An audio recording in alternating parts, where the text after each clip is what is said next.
وإذ قالت الملائكة يا مريم إن الله اصطفاك وطهرك واصطفاك على نساء العالمين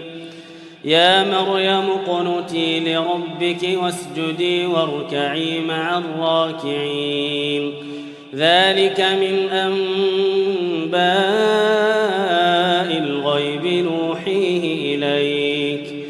وما كنت لديهم إذ يلقون أقلامهم أيهم يكفل مريم وما كنت لديهم إذ يختصمون إذ قالت الملائكة يا مريم إن الله يبشرك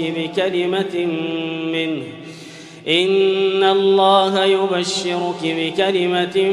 منه اسمه المسيح عيسى بن مريم وجيها في الدنيا والآخرة ومن المقربين ويكلم الناس في المهد وكهلا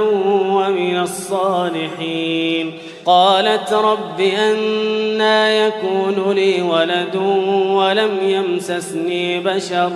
قال كذلك الله يخلق ما يشاء إذا قضى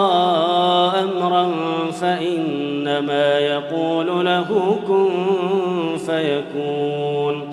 ويعلمه الكتاب والحكمة والتوراة والإنجيل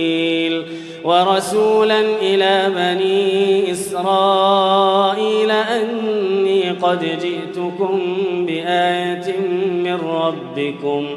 أني أخلق لكم من الطين كهيئة الطير فأنفخ فيه فيكون طيرا بإذن الله وأبرئ الأكمه والأبرص وأحيي الموتى بإذن الله وأنبئكم بما تأكلون وما تدخرون في بيوتكم إن في ذلك لآية لكم إن كنتم